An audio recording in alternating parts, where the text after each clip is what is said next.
تو علم نفس پہ ہمارا بہت کم غور ہوتا ہے، اسی لیے سخت ترین جملے اہل بیت نے فرمایا اگر علم شریف کو ملے تو اس کی شرافت کو بڑھاتا ہے، اور کمینے کو ملے تو اس کی کمینگی بڑھاتا ہے۔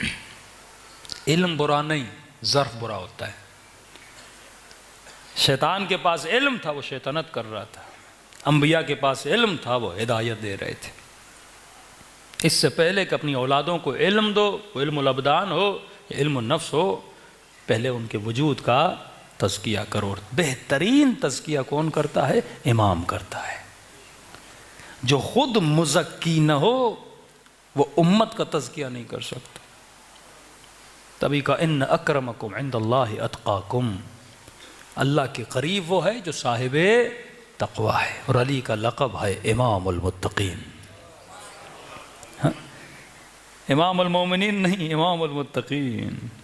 حلیت المتقین، صفات متقین مولانا نہج البلاغہ میں بتاتے ہیں، پڑھیے تو صحیح۔ قرب اہل بیت چاہیے تو سب سے پہلے علم النفس حاصل کریے۔ علم النفس حاصل کر لیا، وجود پاک ہو گیا، اب جتنے علوم اہل بیت کے لیتے جاؤ گے ایک لذت ملے گی، پتہ چلے گا دنیا کھلونوں کی طرح، جس طرح بچے کھلونوں پہ روتے ہیں نا، بچوں کو دیکھا ہے آپ نے؟ ایک بچے کو ایک کھلونا لے کر دو، دوسرے کو نہیں ہو، ایسا لڑتے ہیں، کھلونے توڑ دیتے ہیں، لڑائیاں کرتے ہیں۔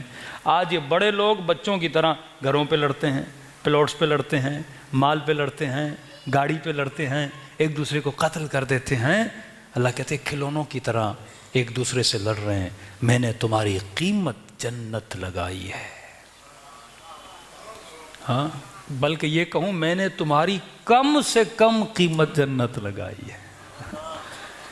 ہاں، ایک قرآن کی آیت تھی، اس میں لکھا تھا کہ جو افراد ہیں جنتی، کچھ میں ہے ان کو دھکے دے کر جنت میں لے جایا جائے گا، کچھ میں ان کو زبردستی جنت میں لے کر جائے گا۔ تو ہمارے ایک استاد تھے، ہم نے کہا یہ کیا معاملہ ہے کہ آپ مختلف اس کی تفاسیر، انہوں نے ہمیں جواب دیا، میں نے کہا یہ جنت میں کیوں نہیں جا رہے ہوں گے کہ ملائکہ ان کو زبردستی کہیں گے جنت میں چلے جاؤ، کہ قیامت میں ان کی نگاہ علی کے رخ پہ پڑ جائے گی۔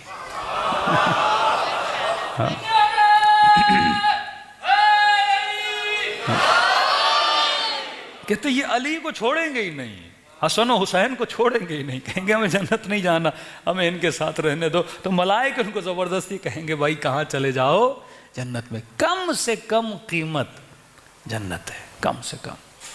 اب تیرے پاس پلاٹ نہیں ہے، تیرے پاس گاڑی کچھ بھی نہ ہو، لیکن اگر تیرے پاس علی کی ولایت ہو، محبت ہو، اطاعت امیر المومنین ہو، ہر بندے نے 60-70 سال جینا، اس کے بعد مر جانا ہے۔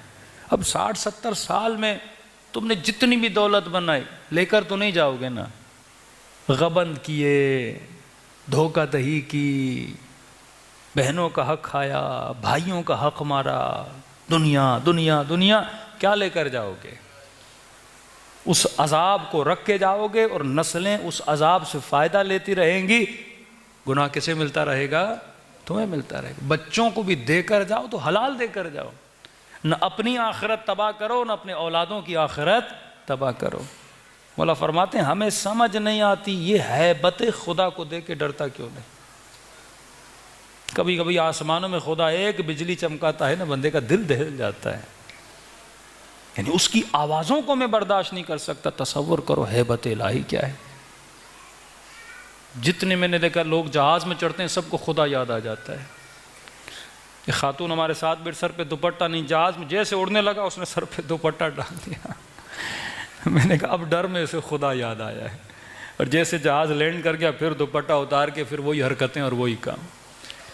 ایک جہاز تھا، ہم نے خود دیکھا تھا، مشہد میں تھے، اصفہان سے آ رہا تھا، اس کو آگ لگ گئی تھی، ہوا میں تھا، ہم نے خود دیکھا، الحمدللہ صحیح سالم اتر گیا، تو اس کے ایک پر کو آگ لگ گئی۔ انہوں نے بہت جلدی سے تیزی کر کے انہوں نے جہاز کو لینڈ کر لیا۔ اس جہاز میں ایک مولانا تھے، کہہ رہے مولانا ہم بھی تھے، بڑی کیفیت تھی جہاز میں، قیامت کا منظر تھا۔ اب سارے کھڑکیوں سے دیکھ رہے ہیں، پر کو کیا لگ گئی؟ آگ لگ گئی۔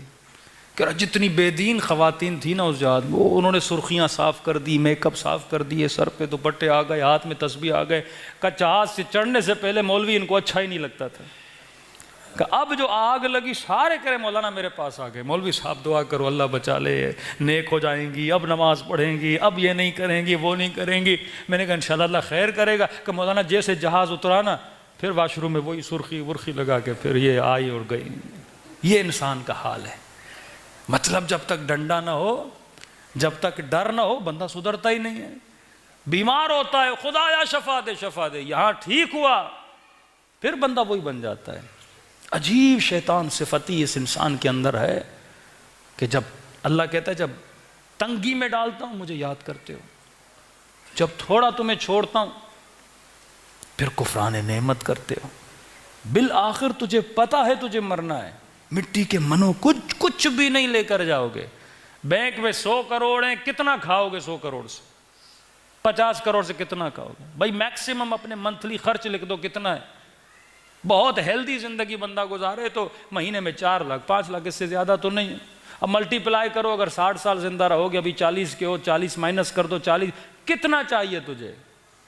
لیکن حرص دیکھو، بندہ 7 نسلوں کے لیے جمع کرتا ہے، 6 نسلوں کے لیے جمع کرتا ہے۔